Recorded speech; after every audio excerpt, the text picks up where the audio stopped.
my money back! Hey, watch your leg! I told the clerk, I got a leak in the sink. He said, go ahead.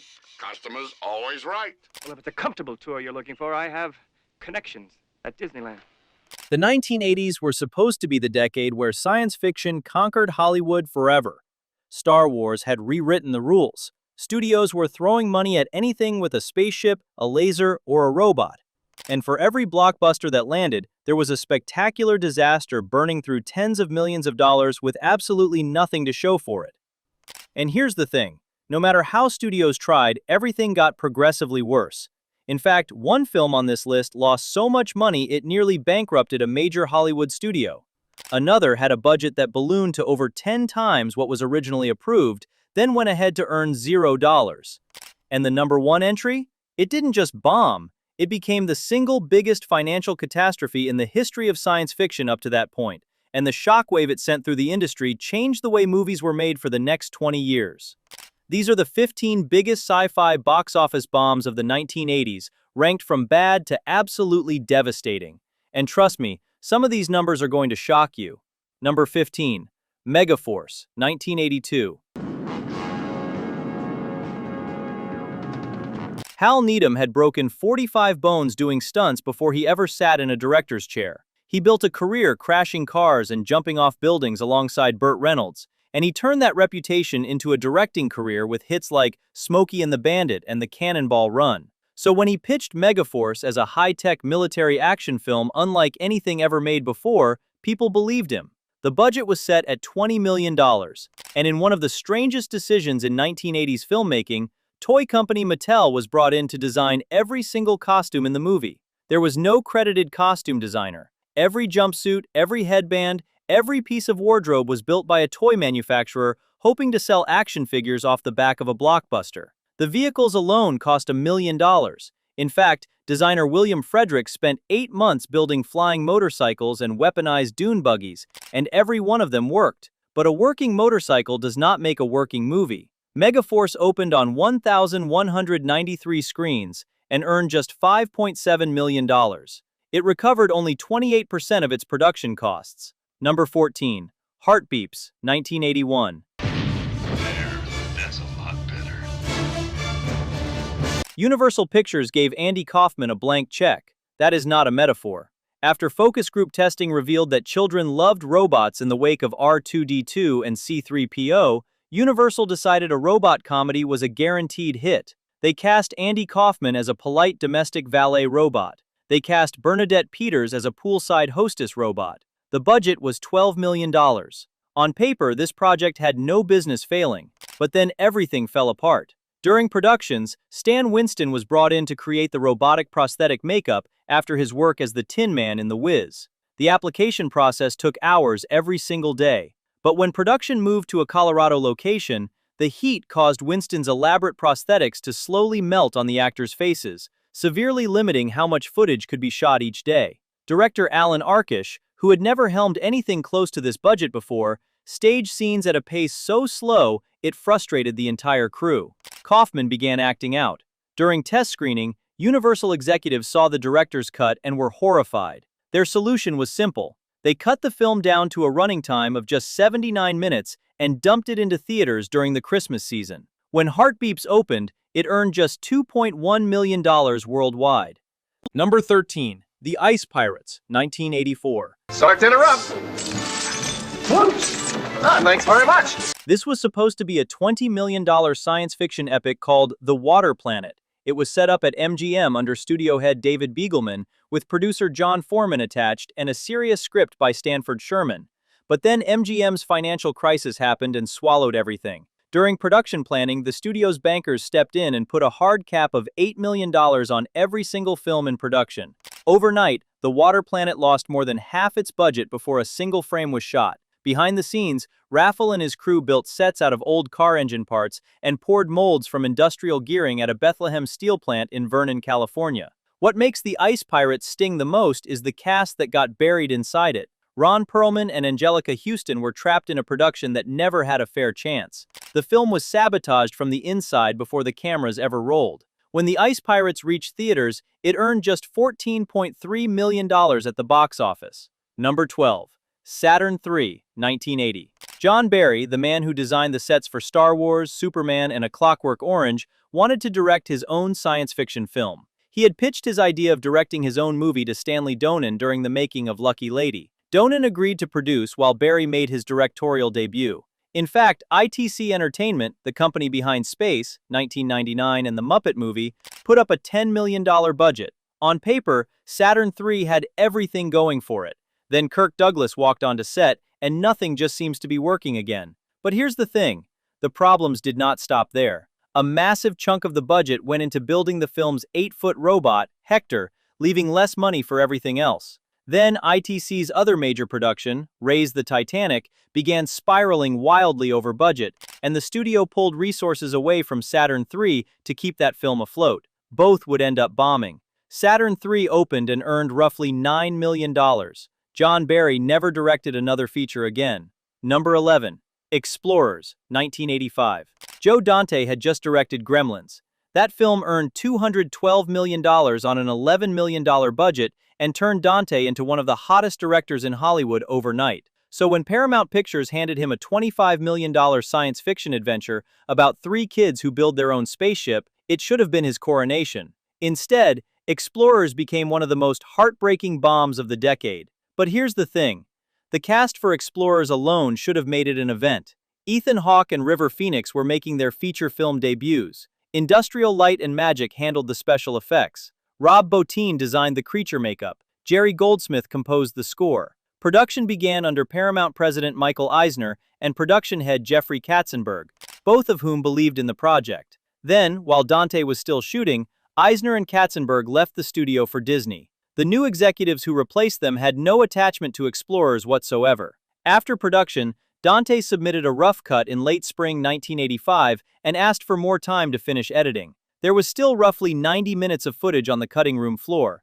Paramount refused. They moved the release date from late August to July 12th, right in the middle of the busiest summer in years. Dante later recalled that when the child actors walked onto the spaceship set during production, the concrete was not even dry yet, and their feet sank into it. That is how rushed the entire process was. Explorers earned just $9.9 million and vanished from theaters almost immediately. Number 10. Space Hunter, Adventures in the Forbidden Zone, 1983. Columbia Pictures wanted their own Star Wars. They also wanted to ride the 3D revival that had been sweeping through Hollywood since Comin' At Ya reignited the format in 1981. So they combined both ideas into one production. The result was Space Hunter, Adventures in the Forbidden Zone. The starting production budget was roughly $4 million. Then executive producer Ivan Reitman made the decision to convert the entire production to stereoscopic 3D. That single choice tripled the costs almost immediately. Behind the scenes, specialist Ernest McNabb was hired to build a custom camera rig for the 3D photography, and the added complexity of shooting in the format slowed production to a crawl. Then, 2 weeks into filming, Columbia deemed the footage the original director LaFleur was delivering unusable. In what became known internally as the Halloween Massacre, Reitman and producer Don Carmody fired LaFleur and several key crew members. Veteran television director Lamont Johnson was brought in at just a few days' notice to salvage the entire project. Johnson had the sets and costumes redesigned. New writers were hired to soften the original script and inject comedy. Meanwhile, Columbia strategically released the film on May 20, 1983, 5 days before Return of the Jedi. The gamble was that sci-fi hungry audiences would see Space Hunter first. It opened at number 1 with a $7 million weekend. Then Return of the Jedi arrived and obliterated everything in its path. Space Hunter finished with just $16.5 million. Number 9. Life Force, 1985. Canon Films wanted to be taken seriously. The Israeli-run studio had built their empire on cheap action films and exploitation pictures. Now they wanted a legitimate blockbuster.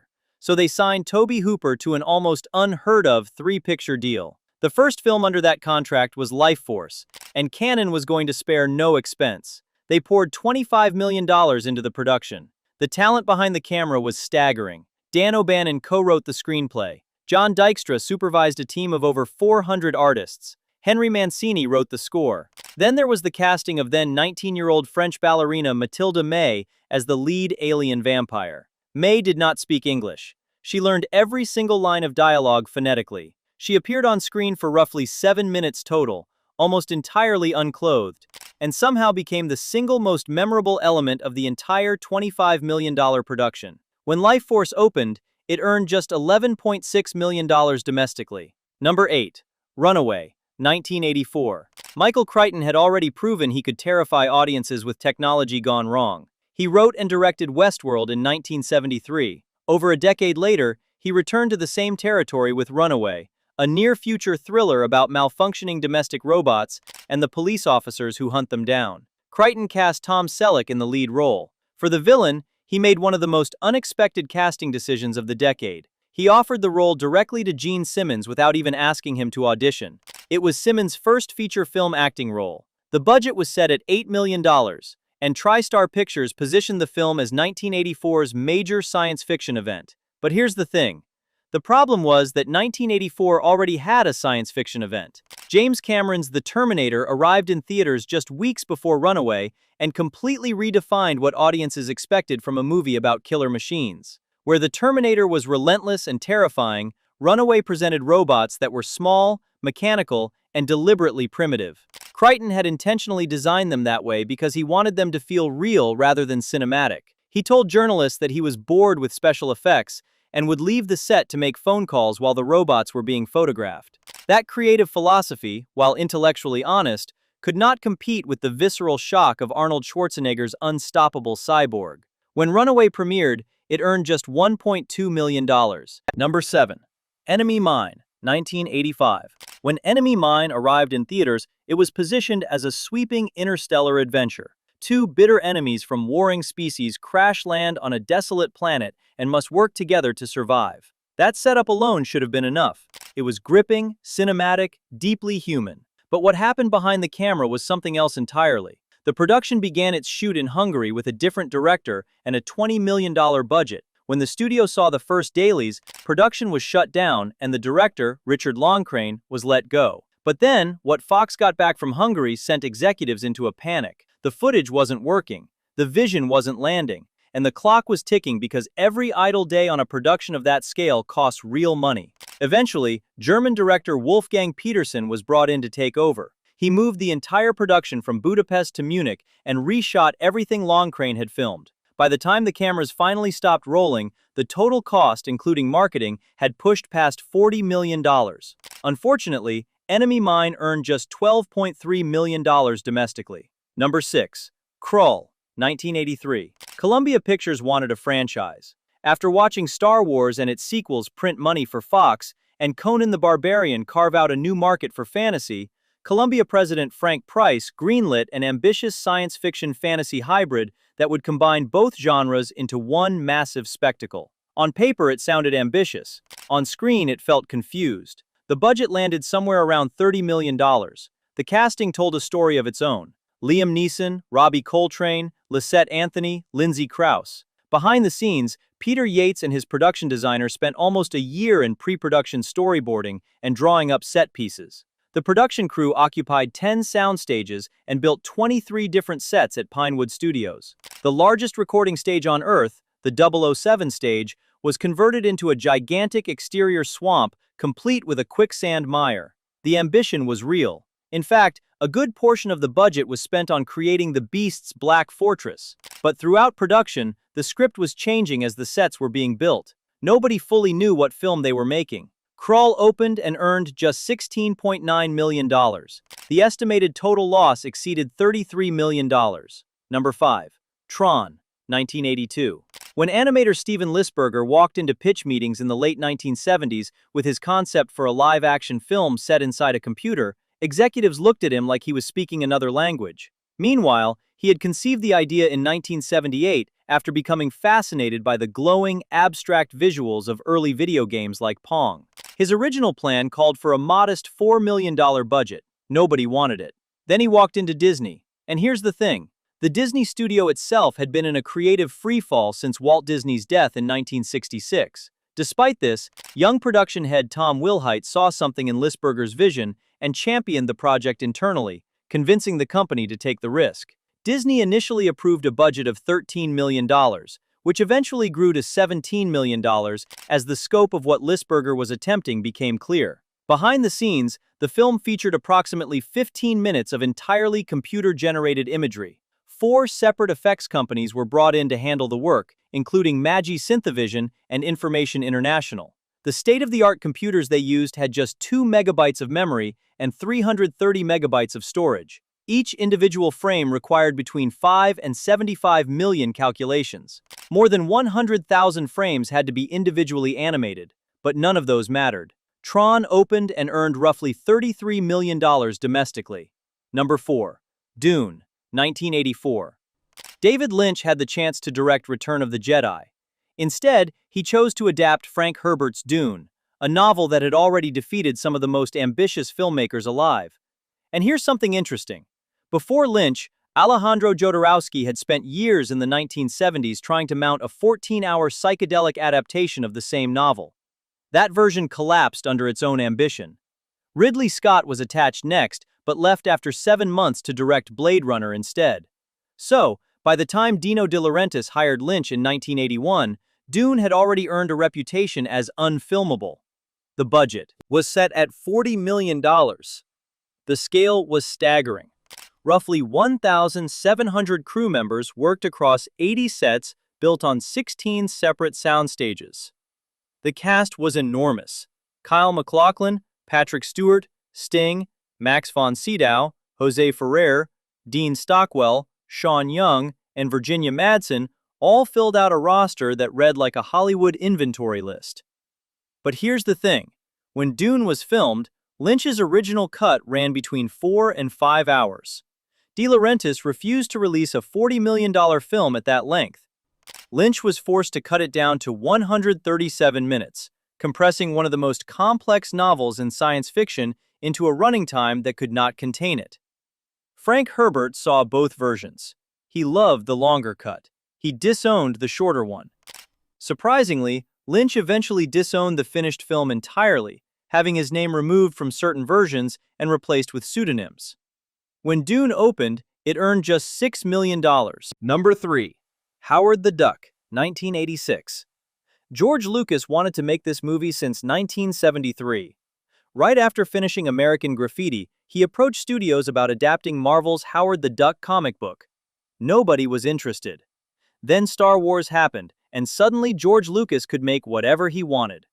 At that moment, Universal Pictures was desperate to be in business with the most powerful filmmaker in Hollywood. They said yes to the Duck. The original plan was animation. Lucas knew the character worked best as a cartoon, but a contractual obligation forced the production into live action. During production, the budget ballooned past $30 million as the mechanical duck suits proved enormously difficult to work with. In fact, the duck itself was the problem before cameras even rolled. Lucas spent more than $2 million on the duck suit alone. On set, the suit required multiple performers to operate, and the effect was never convincing enough to carry an entire film. Even the voice of Howard, Chip Zien, was not cast until after shooting was already complete. But throughout the production chaos, Lucas was so confident in the project that he threw a massive post-production party complete with a full circus. When Howard the Duck premiered, it earned just $5 million on its opening weekend. Number 2. The Thing, 1982. On June 11, 1982, Steven Spielberg released E.T. the Extraterrestrial, a warm, glowing fairy tale about a gentle alien who just wants to go home. It became the highest-grossing film of all time.